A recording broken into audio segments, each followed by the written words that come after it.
Olá pessoas, sejam bem-vindos ao meu canal e hoje nós vamos continuar a série de vídeos sobre torção. Sem mais delongas, meu nome é Anderson, sou engenheiro mecânico, formado na Federal do Ceará. Vim para a Itália fazer engenharia automotiva, mestrado e hoje estou no doutorado na Universidade de Brecha. Então, vamos começar essa revisão. Como vocês sabem, estou reestudando alguns tópicos da minha graduação, porque, enfim, eu gosto é de sofrer.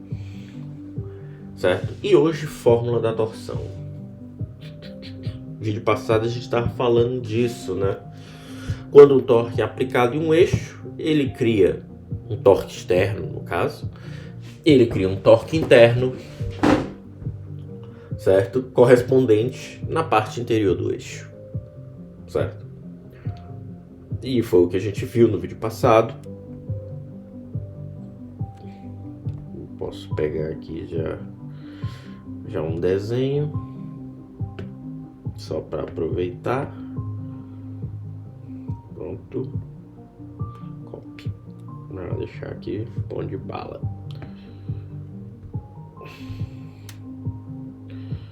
Beleza, deixa aqui.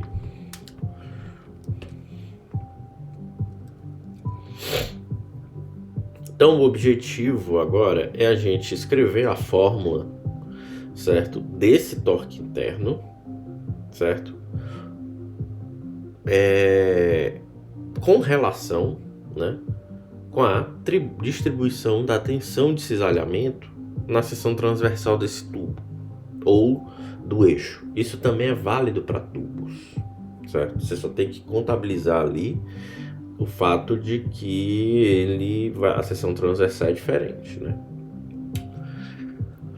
Ok. Então tá. Para calcular.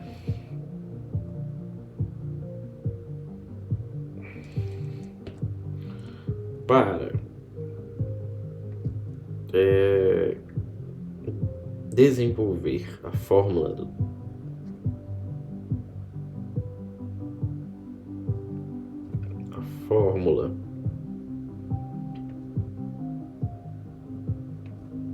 da torção,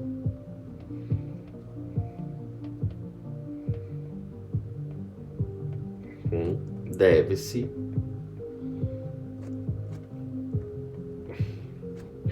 assumir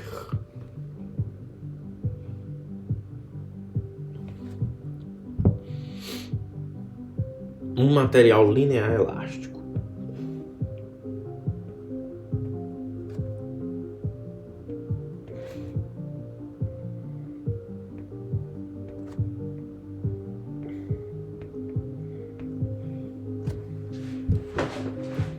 Certo? Então vamos pegar aqui o nosso material.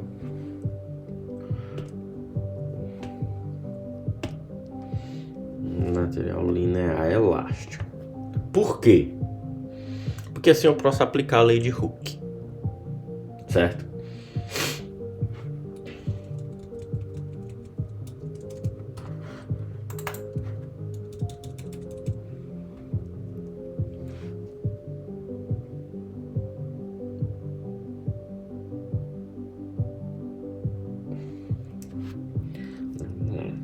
Dessa forma,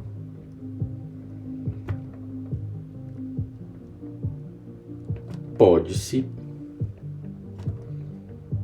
aplicar a lei de Hooke,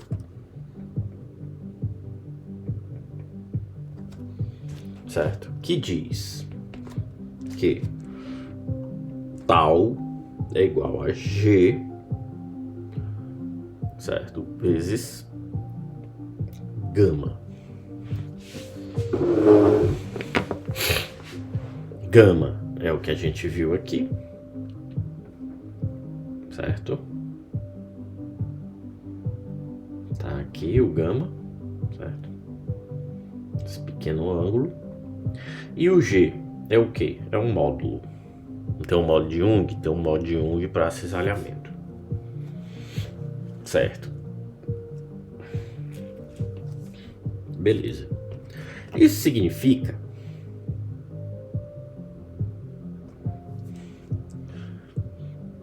que, quando aplicado o cisalhamento, a variação linear na deformação devido ao cisalhamento vai levar também a uma variação linear na tensão de cisalhamento. Certo? Porque eu assumi um material linear elástico.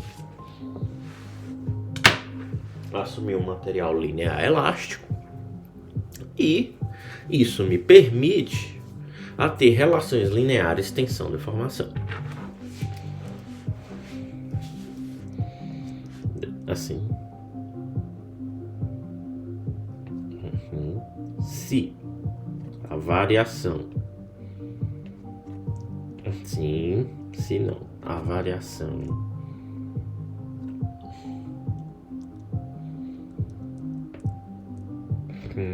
Uma variação linear na deformação por cisalhamento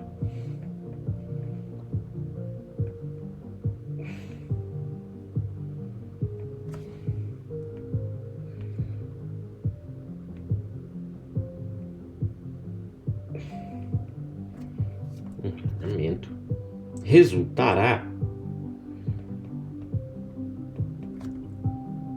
em uma variação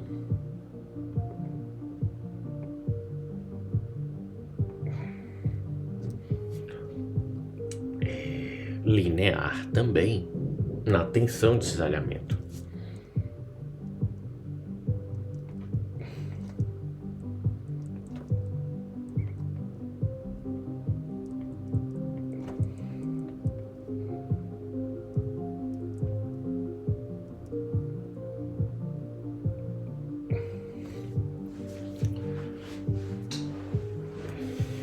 Certo? E isso pode ocorrer ao longo de qualquer linha radial na seção transversal. Certo? Isso significa que em qualquer ponto aqui da minha seção, aqui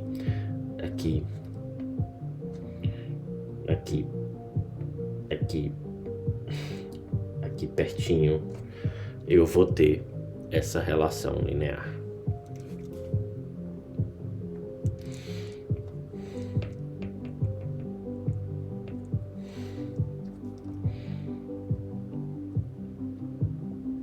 Isso ocorre em qualquer ponto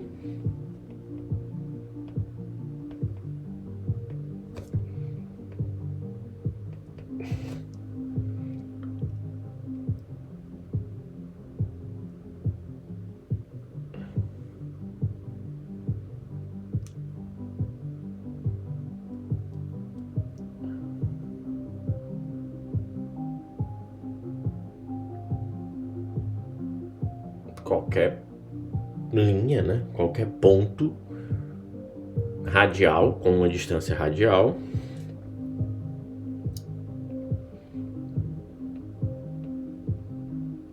qualquer ponto radialmente distante do centro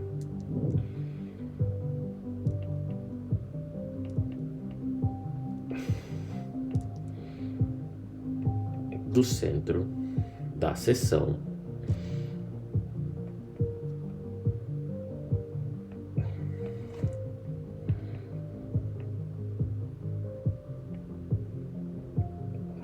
transversal. Ok.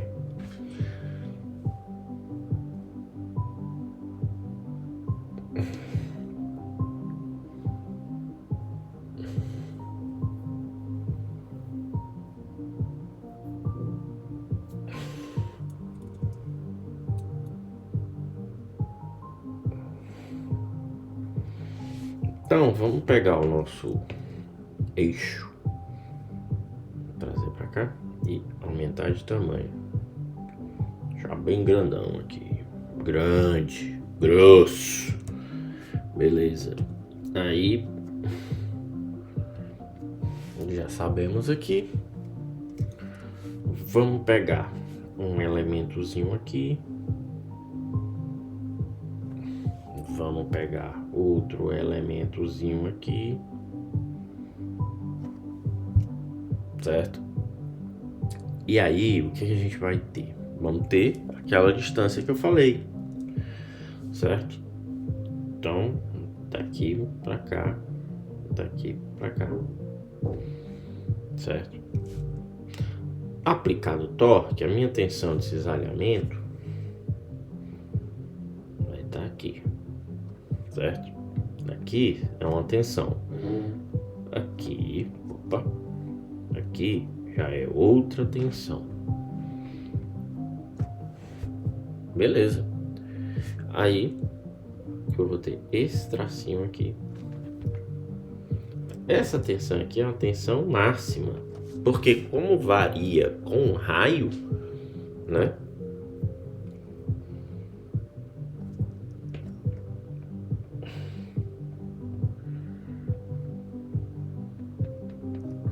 Certo? Como varia com o raio, Rho, que a gente viu,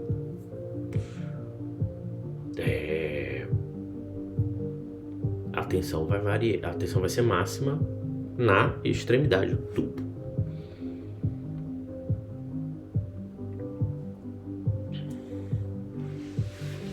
Então podemos escrever aqui.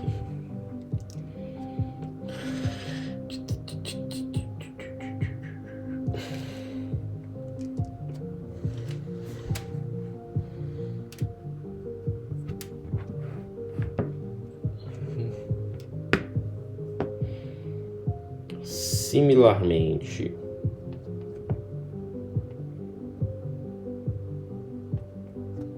a deformação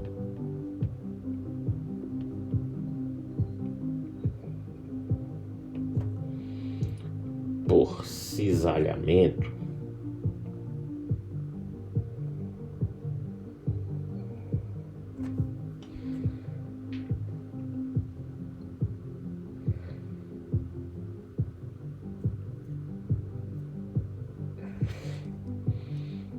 a tensão de cisalhamento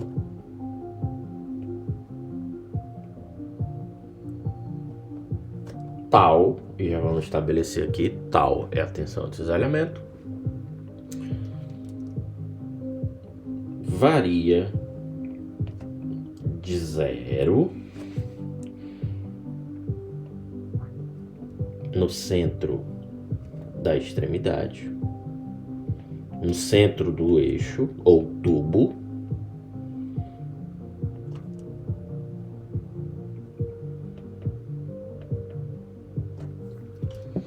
certo? Lembrando, é o eixo longitudinal, como você vê no desenho, até um valor máximo, até um valor máximo que é dado por tal max, que é tal máximo na superfície do eixo.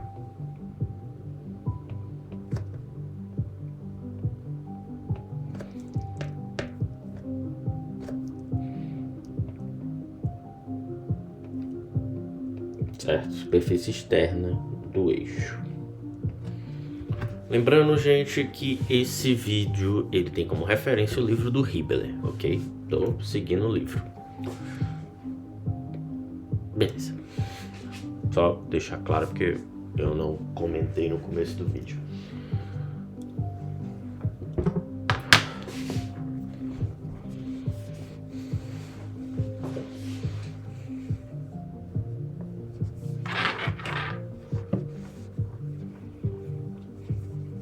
Ixi.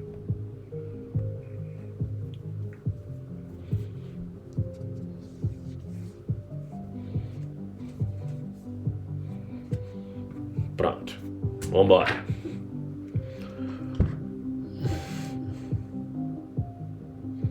Então, cada face, se eu cortar o tubo e botar ele de novo sob torque, ele vai estar exposto a essa mesma condição que a gente viu aqui, certo?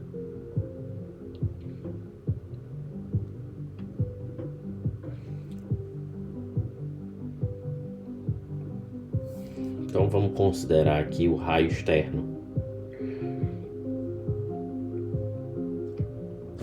C, certo? E aí, portanto,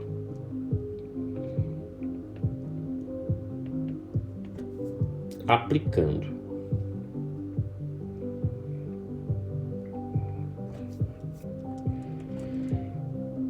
a proporcionalidade de triângulos,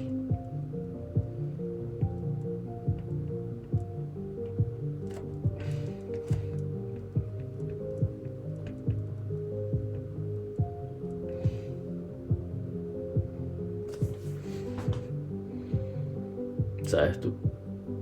Que pode ser também pela lei de Hooke, e essa é a vantagem de um sistema linear.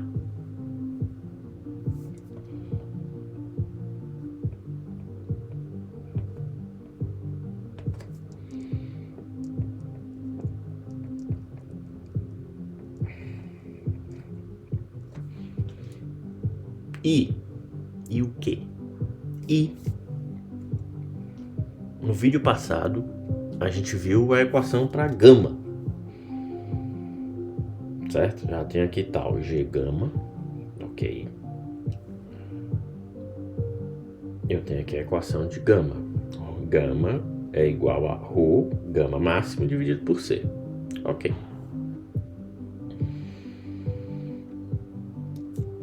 E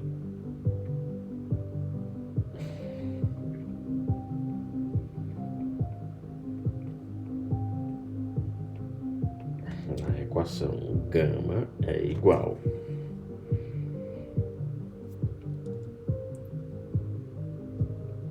ρ dividido por C vezes gama máxima.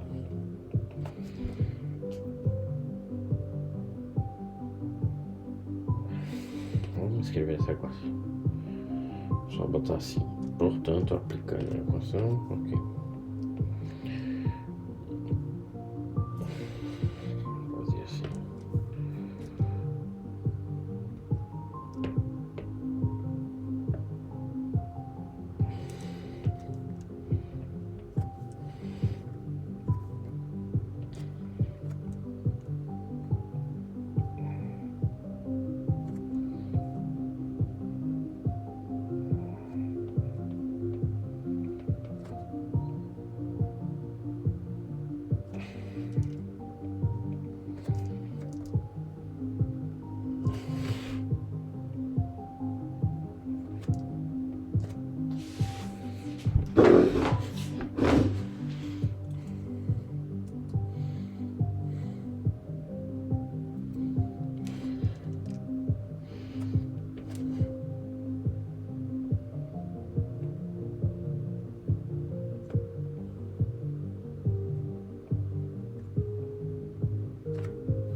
Então, pela proporcionalidade de triângulos,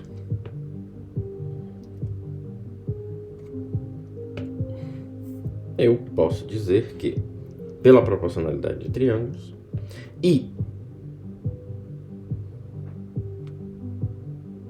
sabendo que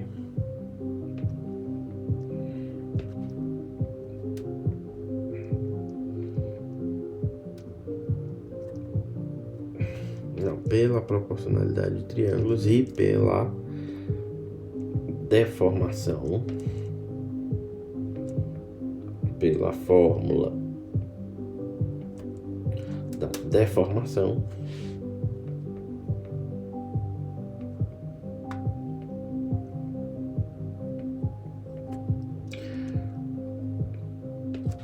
temos que a deformação é gama Rho C vezes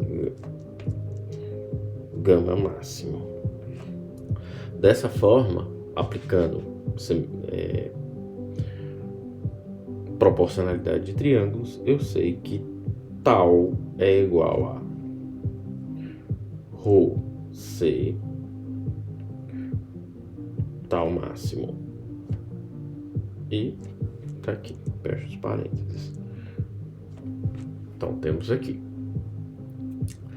certo? Isso aqui é a distribuição de tensão de cisalhamento em função de uma posição radial na seção transversal, certo?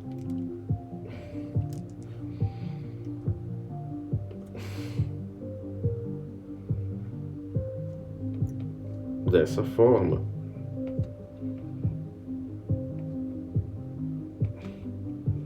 tal pode ser expresso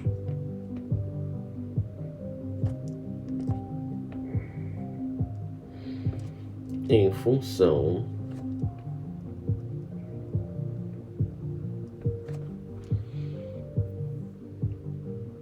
da posição radial.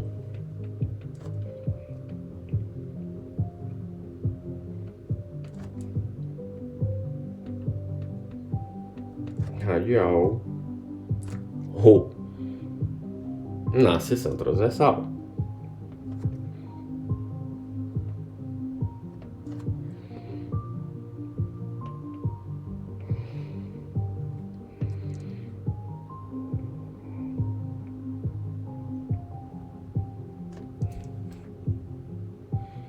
Certo?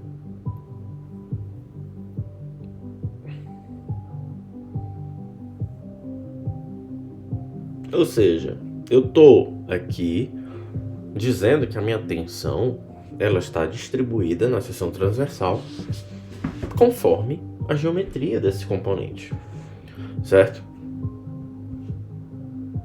Beleza. Posto isso, seguimos.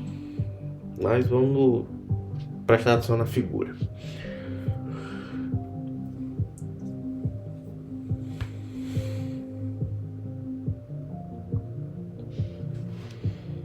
No entanto,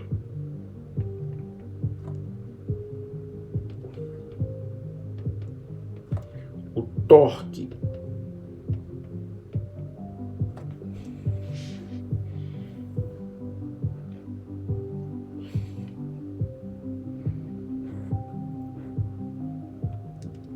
produzido por essa distribuição de tensão, produzido por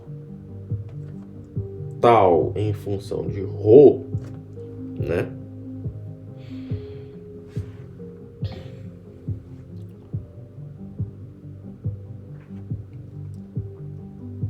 Em toda a seção transversal,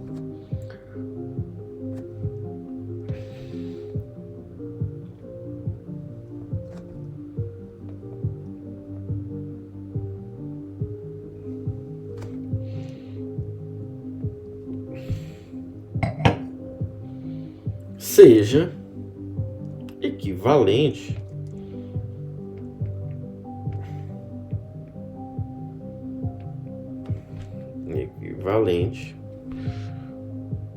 ao torque interno.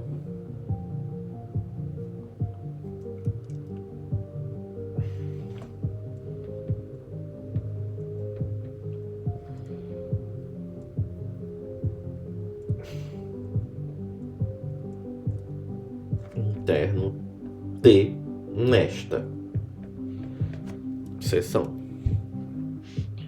certo? Beleza. Então essa é a condição de equilíbrio.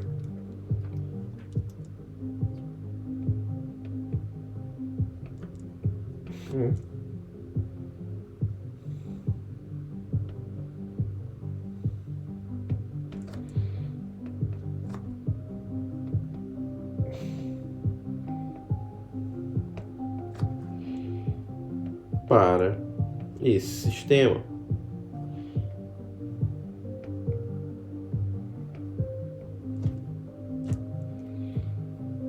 Beleza.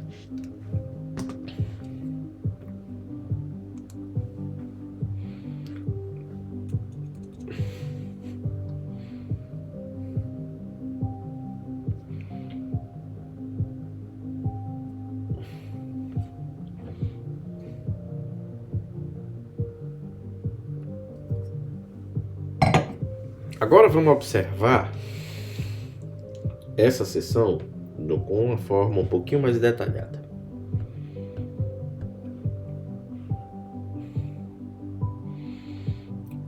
Eu sei que isso aqui, quando a gente estava vendo ali o eixo com todos os elementos, isso aqui era aplicado em um elementozinho,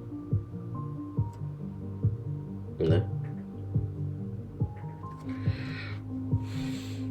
Ok.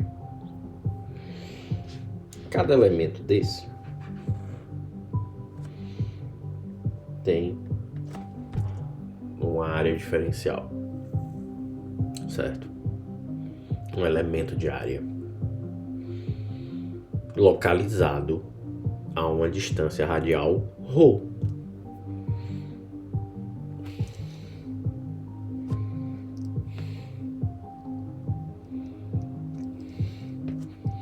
Sabendo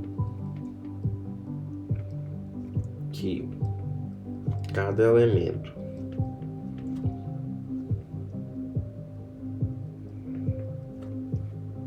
de área, cada elemento exposto à tensão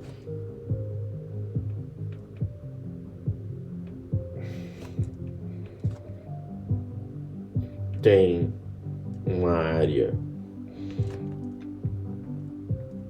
dA,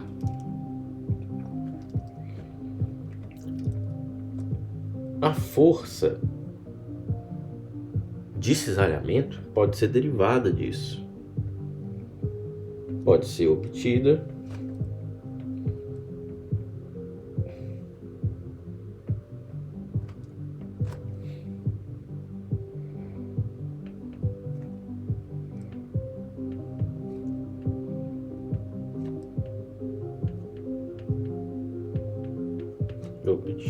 por dF tal dA.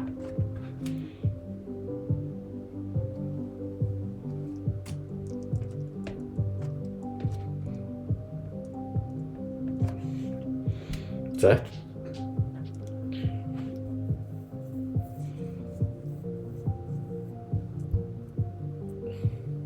Beleza, eu sei a força. De maneira análoga, eu posso calcular o torque. Porque o torque é força vezes raio. Leverage. Certo? É uma força aplicada em um ponto conectado a um eixo, a qualquer estrutura que tenha uma distância tal, né?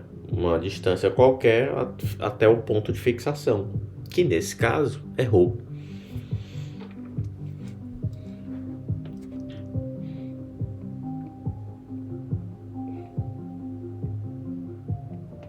De maneira análoga, o torque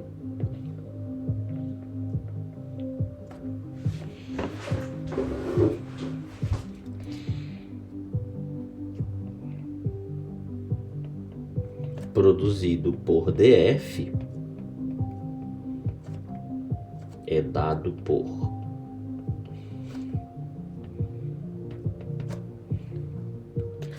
dt é igual a ρ, o raio, dF.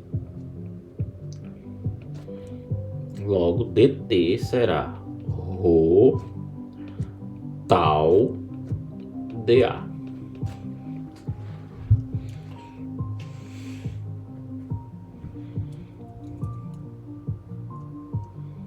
certo?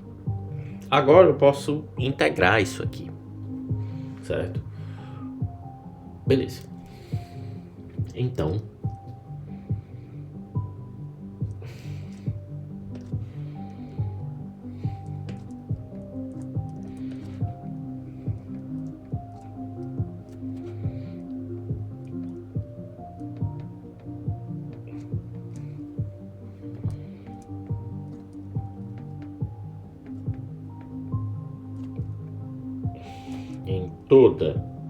o torque em toda a área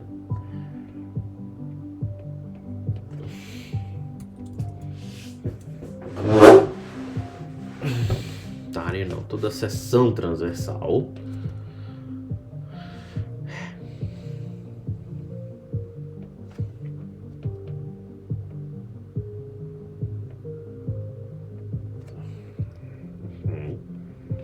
é dado,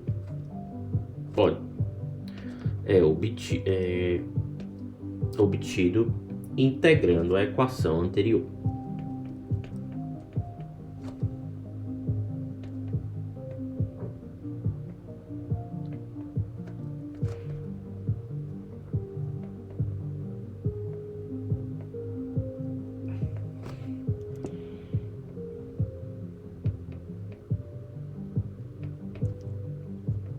Isso vai me dar o quê? Que T é igual a integral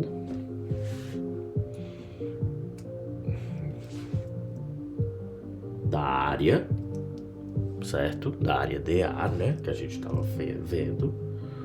Rho tal dA. Isso vai resultar em... Vou substituir as definições de tal, né, da tensão de cisalhamento que a gente viu ali em cima. Rho vezes Rho dividido por C, tal máximo, e dA. Beleza. Dentro disso, a componente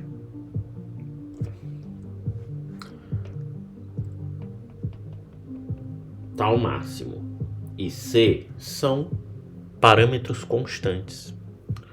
Tal máximo geralmente depende do material. Provavelmente vai ser dado limitado pela capacidade do material. E C é a geometria do componente, que é o raio máximo, né? O raio do tubo ou do eixo. Então são aqui parâmetros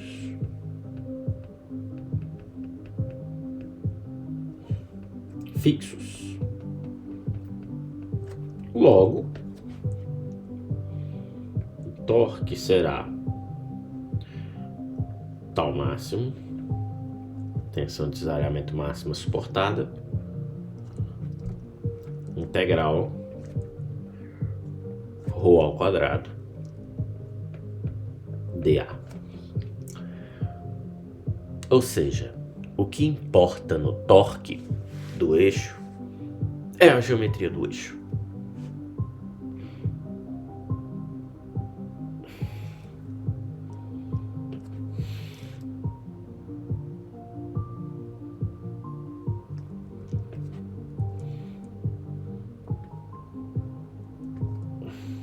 Essa equação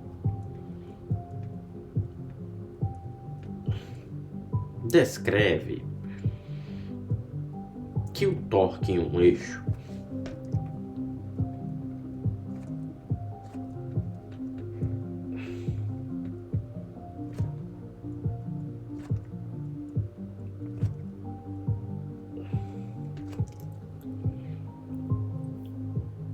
depende somente, majoritariamente, da geometria desse, do quão grande ele é, largo, grosso.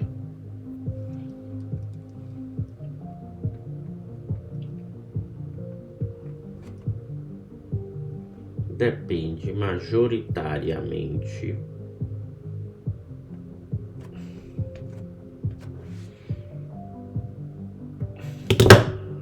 quer cair no chão de sua geometria.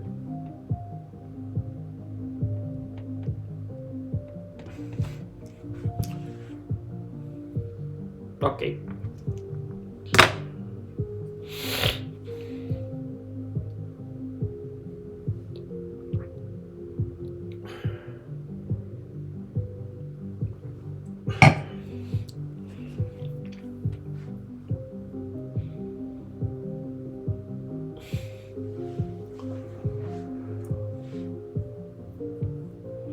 Certo. Essa integral tem um ρ ao quadrado de A. Ela não me é estranha.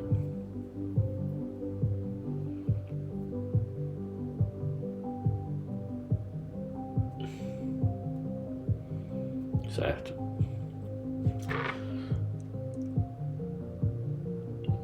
Na verdade, a integral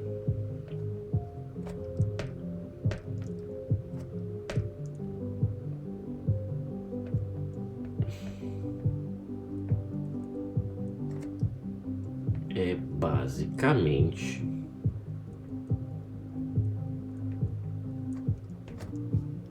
basicamente o momento polar de inércia da seção transversal do eixo em torno da linha longitudinal, da linha central longitudinal. O momento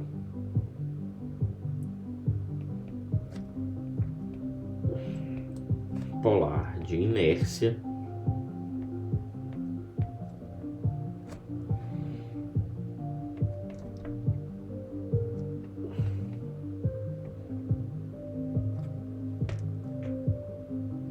em torno, momento polar de inércia da seção transversal do eixo. Eita.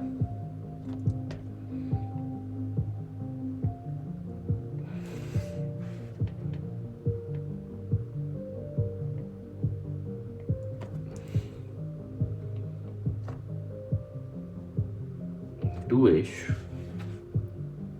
certo?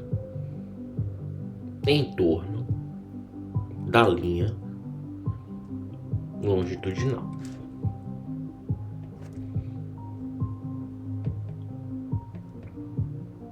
Da linha de centro.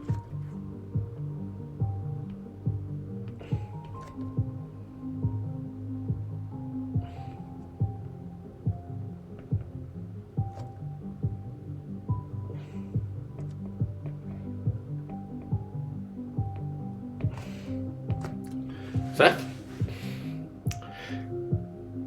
Que é dado por isso é dado pelo termo J. É dado por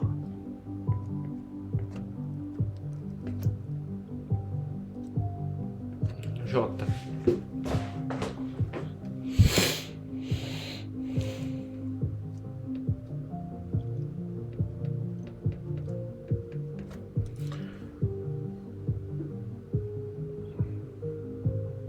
Certo?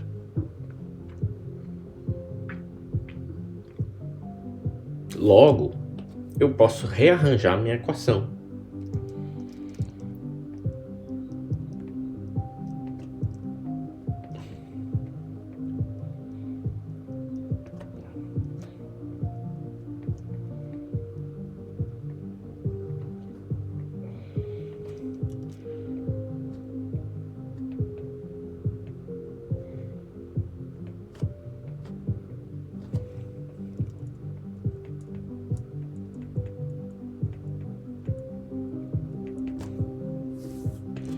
Que vai ficar o quê? Eu vou pegar J, né? dA e a equação do torque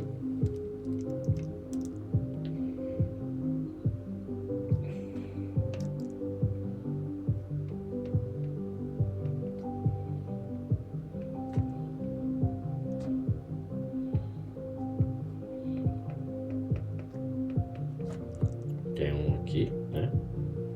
E isso aqui vai me dar o quê? Eu vou poder escrever que tal max, ou seja, a tensão máxima de cisalhamento, pode ser calculada pela o quociente do torque vezes o raio dividido pelo momento polar de inércia, certo?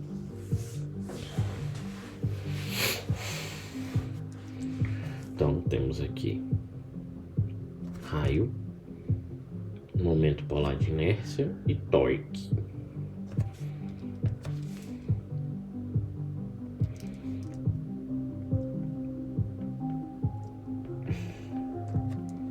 Raio do eixo,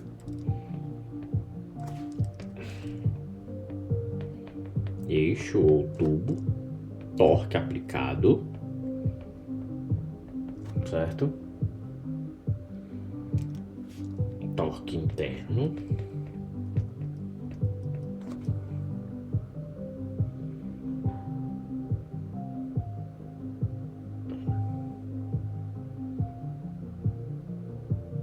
momento polar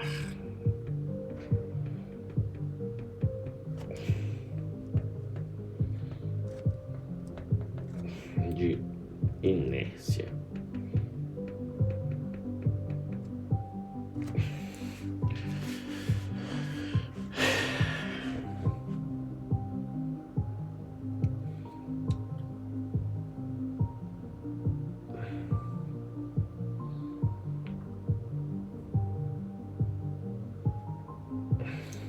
O torque interno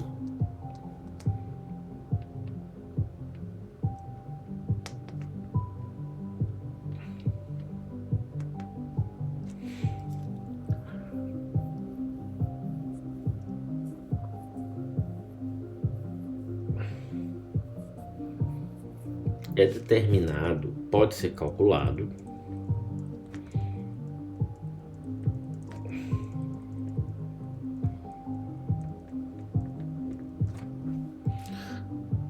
pelo método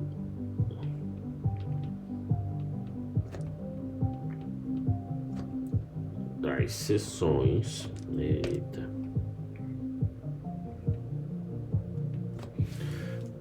e pela equação de equilíbrio do momento.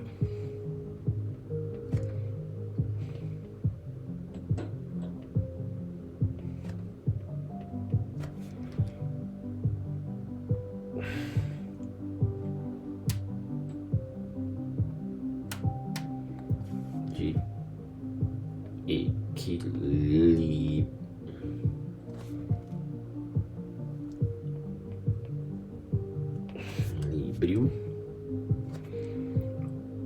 do momento.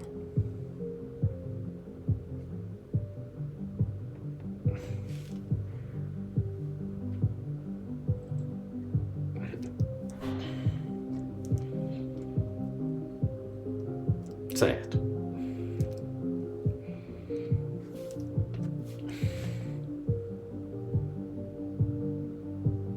Normalmente,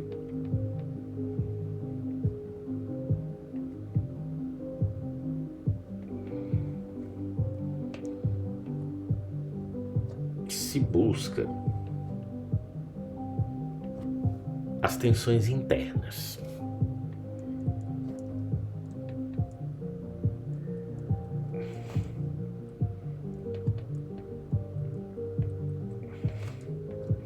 Então é possível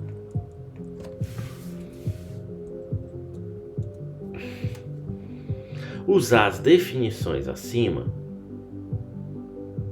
para eu ter uma fórmula de torção, né, de tensão de cisalhamento baseada na torção, mas para um raio, né, dentro que vai de 0 a C, né, uma distância intermediária, né?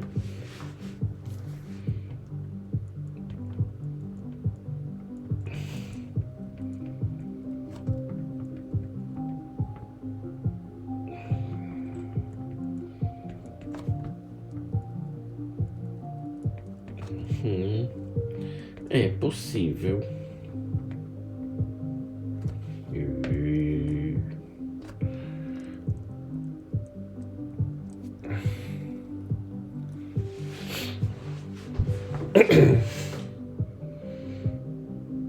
Definir uma equação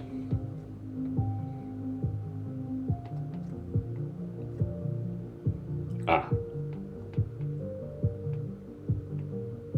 Equação para a tensão de cisalhamento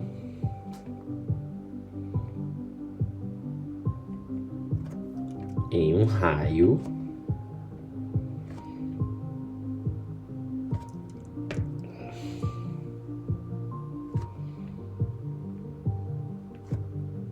ρ, em um valor ρ, certo?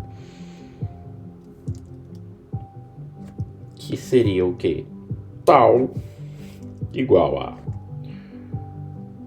T vezes ρ vezes J.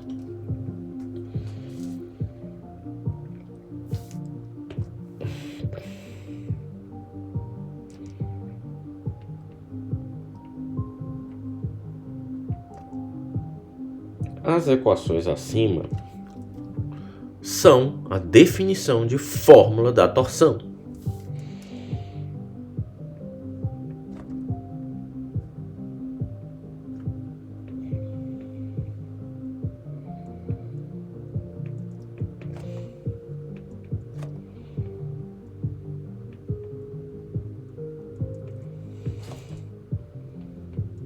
Da torção. Certo? Para um eixo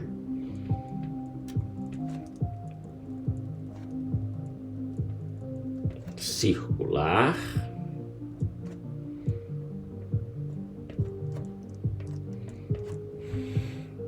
fabricado, eixo circular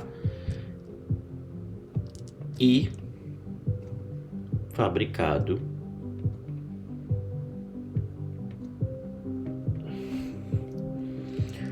com material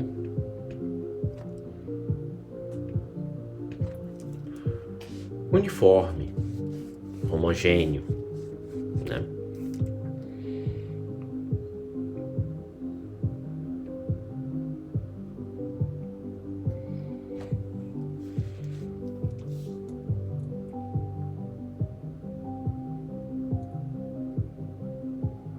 Certo?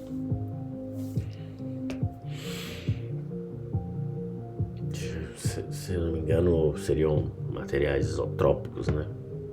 Não, isotropia é outra coisa, né? Um material homogêneo, em que suas propriedades são constantes ao longo de sua área, de seu volume, né? Por quê? Para que seja válida a consideração, né, de material linear.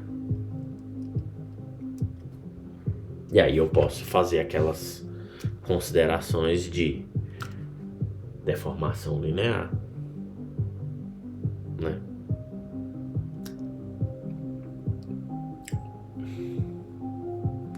De tensão varia linearmente, proporcionalmente à deformação, que é proporcional à força, né?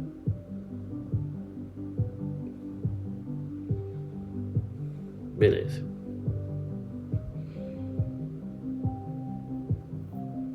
A gente viu que nosso eixo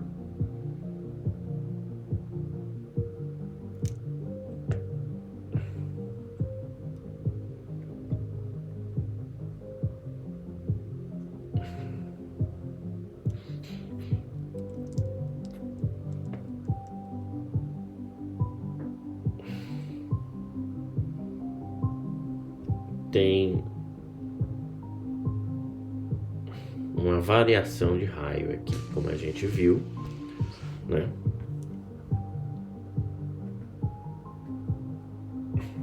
Beleza.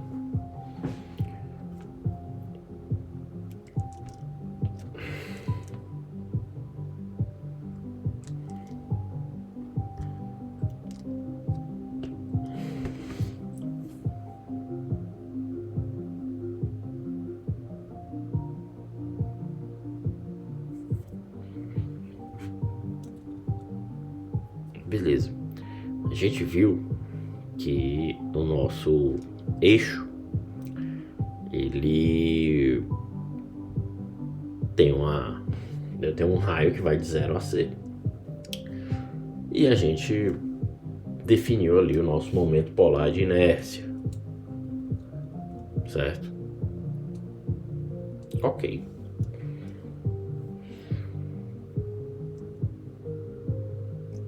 Mas essa equação ela pode ser aplicada tanto em eixos como em tubos. Quando eu estou dizendo eixo, eu estou meio que dizendo que é um componente maciço.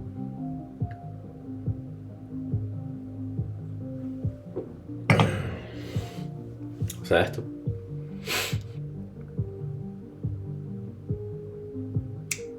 Diferente de um tubo, que é oco. As minhas paredes têm uma espessura definida. Então, eu vou ter que adaptar o meu momento polar de inércia a essa variação de área transversal, da seção transversal. Vamos considerar que esse aqui é um eixo maciço.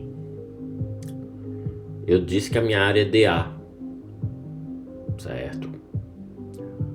E que eu tenho um elemento diferencial, certo? Eu disse isso antes. Só que se eu considerar esse anel diferente, ou esse elemento diferencial um anel, mais ou menos assim, Parkinson aqui tá matando.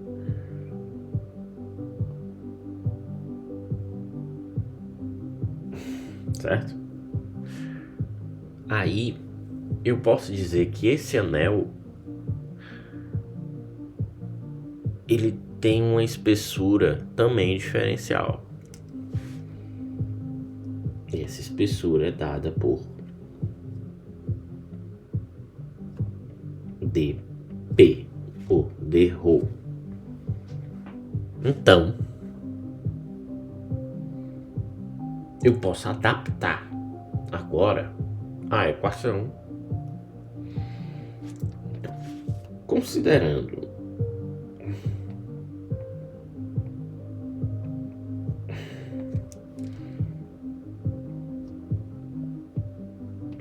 eixo maciço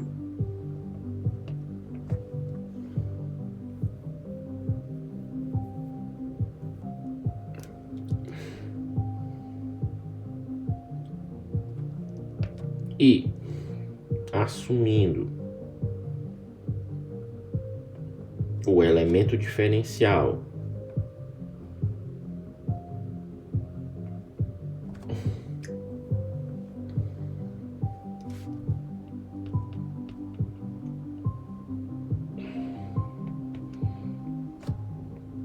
dA como sendo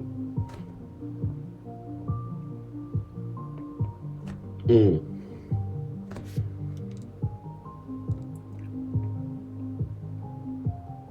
anel de espessura d ρ, como visto no desenho,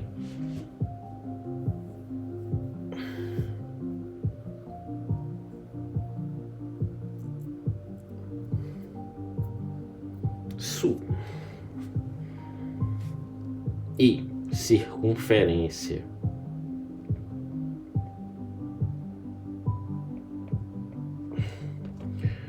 dois π ρ adaptar à equação. Pode se adaptar, atualizar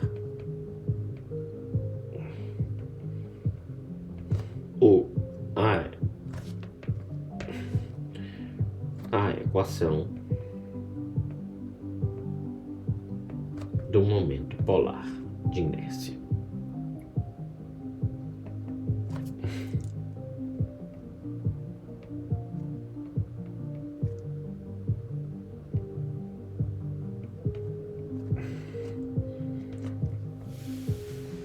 Como seria isso? A área do anel, a área diferencial, seria dada por dA 2π ρ dρ. Certo? Aí, quanto é que é o meu J? J é a integral de A ρ ao quadrado dA igual de 0 a C ρ ao quadrado. Aí eu vou substituir dentro 2π ρ dρ. Agora a gente já sabe que a integral ela vai virar. Ela não vai mais ser dA, vai ser dρ. Certo? Por isso que agora é de 0 a C. Ok, então 2π igual a integral de 0 a C ρ ao cubo dρ. Isso aqui seria cerca de 2π, 1/4 de ρ a quarta, sabendo que este varia de 0 a C. Finalmente,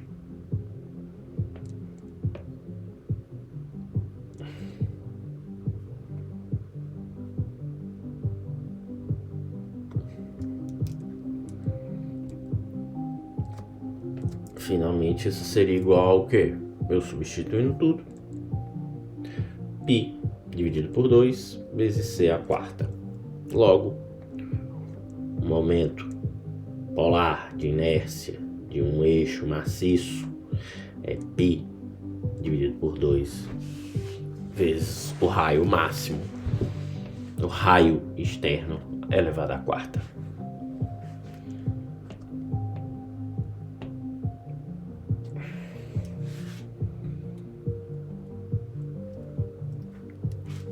Esse parâmetro, momento polar de inércia, é dado em polegada à quarta ou milímetro à quarta, certo? Que eu botei em inglês, mas é só português, é pol, certo? É um parâmetro sempre J sempre maior do que 0, positivo, certo?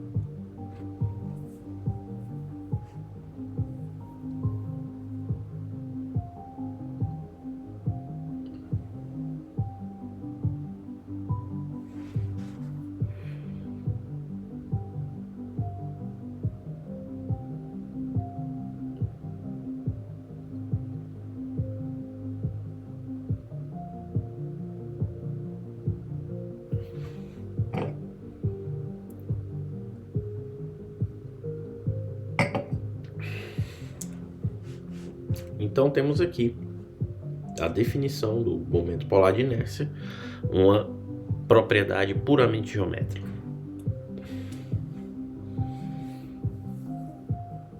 Tá, beleza.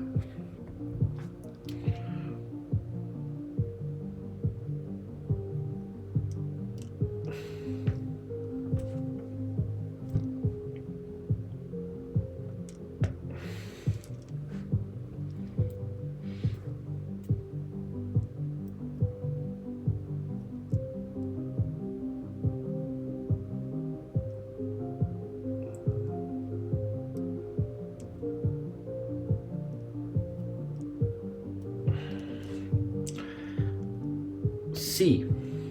Agora, vamos tentar ver isso de uma forma tridimensional. Certo? Temos aqui este eixo oval. Certo? Temos aqui o mesmo caso. Então, temos aqui, né, o elemento. Aqui um outro, o mesmo elemento. Certo? Mas aí eu vou vê-los de maneira tridimensional.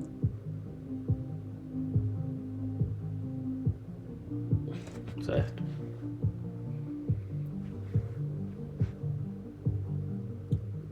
Vamos trazer essa figura para cá. Não, Neandertal. Cut.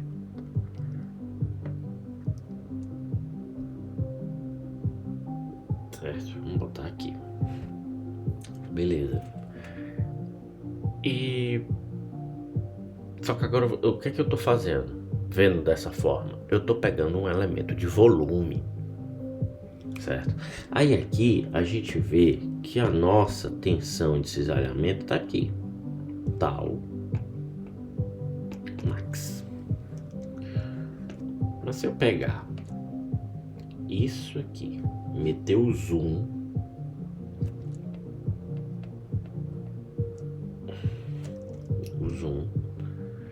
eu vou ter aqui o meu elemento.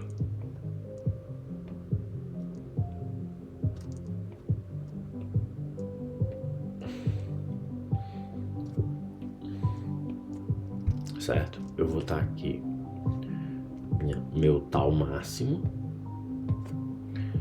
Só que o cisalhamento, ele vai ter tensões iguais nas faces adjacentes do cubinho, do elemento, certo? Ou seja, eu vou ter um cisalhamento aqui, eu vou ter cisalhamento aqui nessa face. Deixa eu desenhar as outras faces aqui,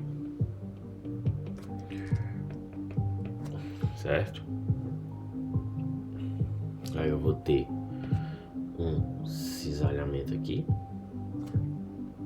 e eu vou ter um cisalhamento aqui.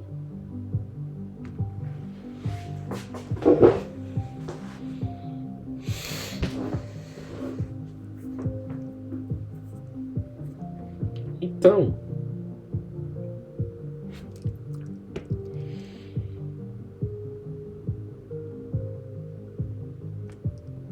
devido à propriedade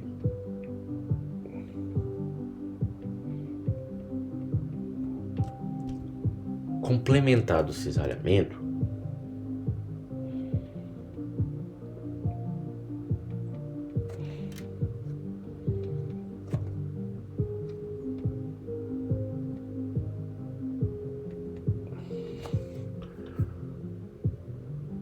tensões de cisalhamento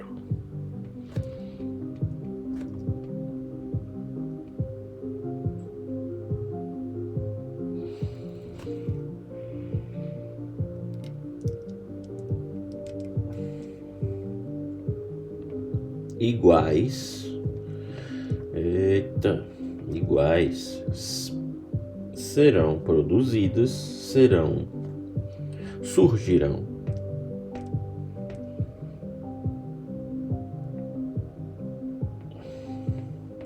nas faces adjacentes do elemento.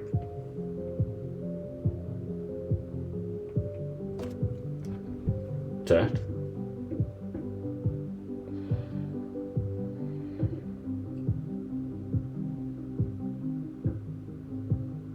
Nas quatro faces adjacentes, como eu desenhei ali. Isso significa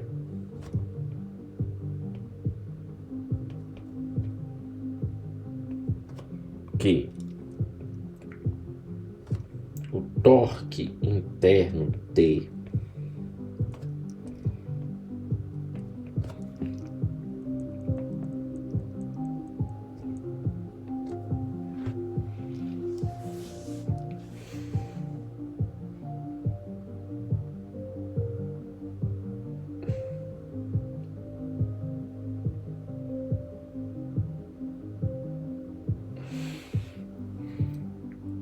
desenvolve. Eita, pulei uma linha. Torque interno T desenvolve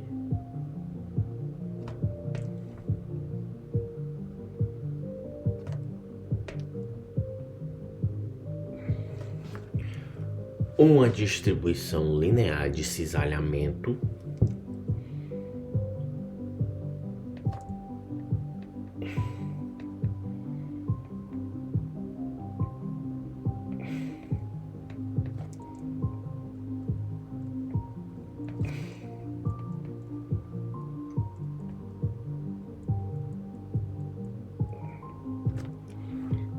radialmente, certo? Na seção transversal, certo?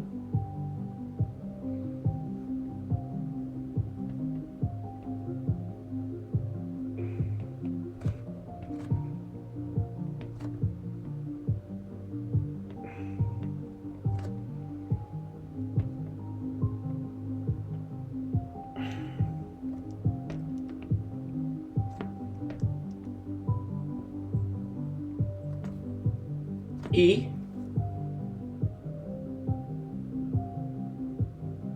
uma tensão ao longo da seção axial, né? Que é essa parte aqui. Aqui é radial. Aqui é axial.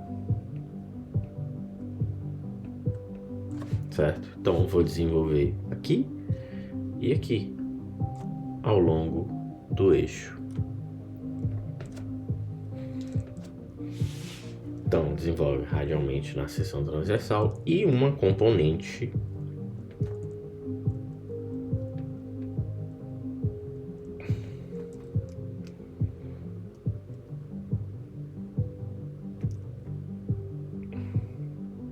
axial, também distribuída em cada posição, em cada elemento, né? Ou seja, eu estou aplicando torque, mas eu também estou gerando uma componente axial nele, né? Beleza. Agora é isso. Fórmula da torção. 1 hora de vídeo já. Próximo vídeo continuaremos aqui e abordaremos a parte tubular. O que é que acontece no tubo? Porque agora eu tenho menos material. Então vou ter que readaptar a equação de novo. Veremos no próximo vídeo. Nos vemos lá no próximo vídeo para mais tortura acadêmica de resistência dos materiais. Até lá.